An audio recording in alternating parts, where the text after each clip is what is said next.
Hello friends, आज हम बनाएंगे साबूदाना से ये कुरकुरे पकौड़े। आप व्रत में बनाइए या ऐसे इच्छा हो तो आप बना सकते हैं। देखिए बहुत ही कुरकुरा और इसकी आवाज़ सुनिए, बहुत ही टेस्टी बन करके ये तैयार होता है।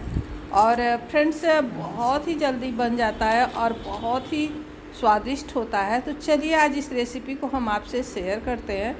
और एक रिक्वेस्ट है कि अगर हमारे चैनल पर पहली बार आए तो चैनल को सब्सक्राइब कीजिएगा, बगल में बेल आइकन की घंटी उसे प्रेस करना नहीं भूलिएगा।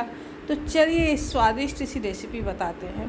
तो यहाँ पर देखिए हमने केवल आधा कप ये साबूदाना लिया है। साबूदाना आप कोई भी लीजिए, ठीक, आप बारीक वाला लीजिए या बड़े वाले दाने का लीजिए। और उसे लेने के बाद आप गैस के फ्लेम पर पैन कढ़ाई जो भी आपके पास हो उसमें डालिए और उसे चलाते हुए भून लीजिए 1 से 2 मिनट तक। उसका कलर चेंज नहीं होना चाहिए, सिर्फ क्या है ना कि उसे चलाते हुए आप भूनेंगे। और थोड़ा ये बरसात का सीज़न है तो इसके अंदर की जो नमी है वो आप 1-2 मिनट तक भून लेंगे तो उसकी नमी जो है ख़त्म हो जाएगी।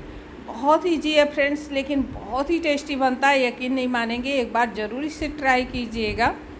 तो इसे आप चलाते हुए, आपको ये नहीं है कि आप इसे छोड़ दीजिए, इसे आप चलाते रहिएगा। और चलाने के बाद देखिए जब ये आपका 1 मिनट, हमने गैस का फ्लेम बंद कर दिया है और हमारा अच्छी तरीके से भून चुका है। अब इसे हम एक ना अलग से प्लेट में इसे हम ट्रांसफ़र कर देंगे। अब इसको हमें क्या करना है, ठंडा होने के लिए रख देना है। इसे इस तरीके से आप थाली में इसे या प्लेट में इसे फैला देंगे ना तो 2 से 3 मिनट लगता है फ्रेंड्स। और ये देखिए एकदम ठंडा हो जाता है और यहाँ पर एकदम ठंडा हो चुका है। तो जब ठंडा हो जाए तो यहाँ पर आप एक मिक्सिंग जार लेंगे, उसमें आप इसको डाल देंगे और इसे बारीक फाइन सा पाउडर बना लेंगे। तो यहाँ हम इसे पीस लेते हैं। तो देखिए हमारा ये पाउडर बन कर के तैयार हो चुका है। हल्का हल्का सा इसमें दरदरापन होना चाहिए, इससे क्या होता है पकौड़े बहुत ही कुरकुरे बन के तैयार होते हैं। इस पेस्ट आपको जो हम बता रहे हैं ये स्टफिंग, इससे आप कई सारे रेसिपी तैयार कर सकते हैं व्रत के। अब देखिए इसको हम एक बाउल में ट्रांसफ़र कर लेंगे। अब इसे हम साइड करेंगे।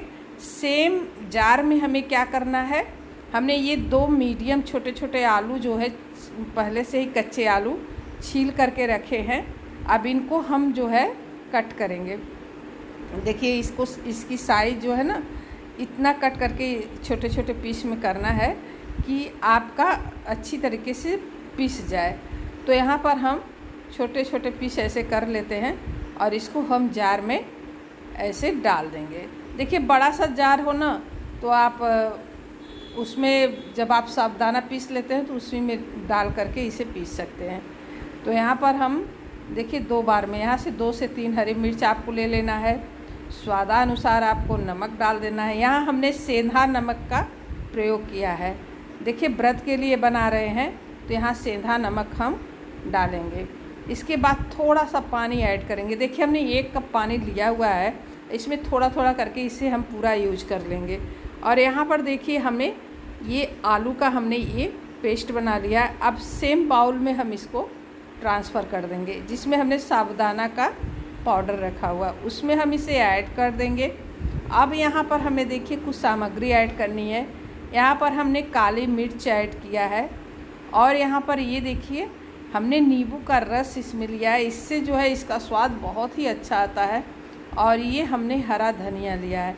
आप यहाँ पर जीरा पाउडर भी ले सकते हैं, खड़ा जीरा भी ऐड कर सकते हैं, जो आपको पसंद हो उसे आप ऐड कर सकते हैं। इसके बाद इसे अच्छी तरीके से मिक्स कर लेना है। यहाँ फ्रेंड देखिए हमारा तो ये अच्छी तरीके से पानी हमने इतना सा जो आलू में डाला था वही मिक्स हो गया है, लेकिन यहाँ पर हम और पानी ऐड करेंगे क्योंकि साबूदाना जो है ना वो पानी को बहुत ऑब्जर्व करेगा, वो फूलता है ना। तो अभी हमने थोड़ा सा केवल पानी को ऐड किया था। अब यहाँ हमने थोड़ा सा जार में डाला, उसको हम इसमें डाल करके पहले मिक्स करेंगे। देखिए ये पानी बहुत ज़्यादा ऐड, हमने आधा कप साबूदाना लिया था तो 1 कप पानी इसमें टोटल हमने इसमें यूज किया है। और इसे हम ना देखिए जैसे जैसे हमने पानी को ऐड किया ना ये और भी सूखा होता जा रहा है। तो इसे आपको डाल करके अच्छी तरीके से मिक्स कर लेना है। और ना जब ये मिक्स हो जाए तो इसे आप चम्मच से या हाथों से इसे जो है पूरा एकदम फेंट लेंगे अच्छी तरीके से। और फ्रेंड्स देखिए, आपसे रिक्वेस्ट है, अगर आपको हमारी रेसिपी अच्छी लगे तो वीडियो को लाइक शेयर, चैनल को सब्सक्राइब को ज़रूर कीजिएगा। यहाँ पर देखिए ये इस तरीके से हमारा बैटर बन करके तैयार हो जाएगा। तो हम क्या करेंगे ना, इसको हम ढक करके रखेंगे। तो यहाँ पर हम स्पून से 1 से 2 मिनट तक इस तरीके से फेंट लेते हैं। फेंटने के बाद इसे हम ढक करके रख देंगे। फ्रेंड्स यहाँ पर टोटल हमने 1 कप पानी का यूज किया है। और देखिए थोड़ा सा ये पानी केवल हमारा बचा हुआ है। अब इसे ढक करके हम रख देंगे और 10 मिनट बाद हम बनाएंगे। तो यहाँ देखिए 10 मिनट हो चुका है और ये हमारा बैटर देखिए काफ़ी थिक हो गया है।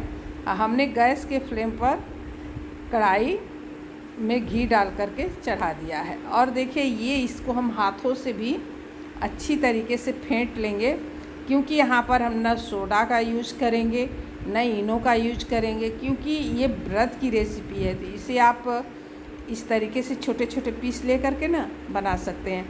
आप इसे इडली के सांचे में रख दीजिए, इडली आपकी तैयार हो जाएगी। यही बैटर आपका काम करेगा।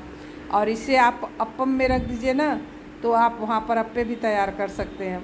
तो इस तरीके से आप देखिए छोटे छोटे बढ़िया इसमें पकौड़ियाँ जो है डालते जाइएगा।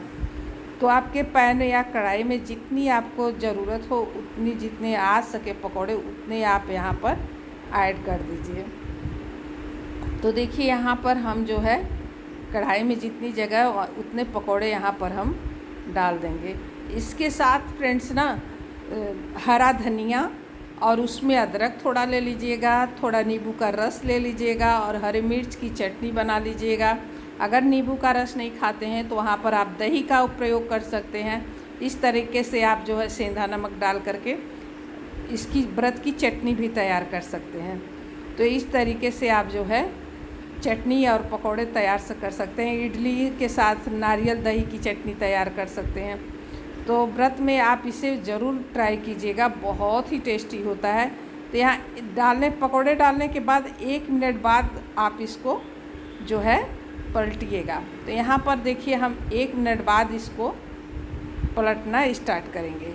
और देखिए यहाँ पर ज़्यादा हाई फ्लेम आप नहीं रखिएगा फ्रेंड्स, क्योंकि मीडियम टू लो फ्लेम पर ही इसे आप पकाइएगा, क्योंकि यहाँ पर ना इस अंदर तक एकदम क्रिस्पी होना चाहिए और बहुत ही टेस्टी बन करके तैयार होता है। और जैसे जैसे इसे आप फ्राई करोगे ना, इसका कलर भी चेंज होता जाएगा। यहाँ पर एकदम येलो कलर में ये बन करके एकदम जब फ्राई करके हम निकालते हैं तो एकदम हो जाता है। तो देखिए इस तरीके से आप जो है एक बैच आप जो है 5 से 6 मिनट तक फ्राई कर सकते हैं, क्योंकि लास्ट में आप चाहें तो हाई फ्लेम कर लीजिएगा 1 मिनट तक।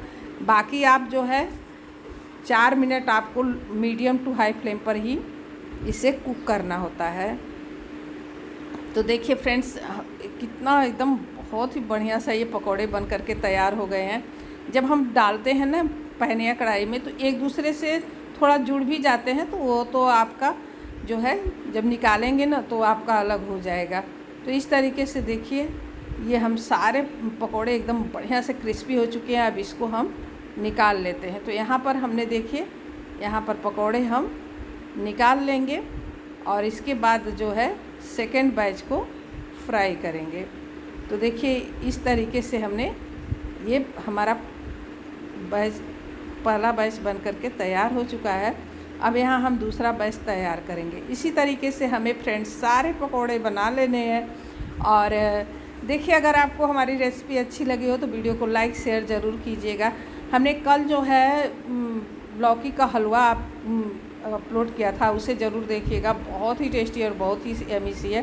तो इस तरीके से फ्रेंड्स बनाइए व्रत में और अपने भी खाइए, सबको खिलाइए। देखिए कितना ये कुरकुरा है, इसकी आवाज़ आप फ्रेंड्स सुनिए, एकदम कुरकुरा बन करके तैयार होता है और बहुत ही टेस्टी होता है। तो अगर आपको हमारी रेसिपी अच्छी लगी हो तो वीडियो को लाइक शेयर, चैनल को सब्सक्राइब करें। फ्रेंड्स वीडियो देखने के लिए बहुत बहुत धन्यवाद। मिलते हैं नेक्स्ट रेसिपी के साथ नेक्स्ट वीडियो में। थैंक यू, धन्यवाद, बाय बाय।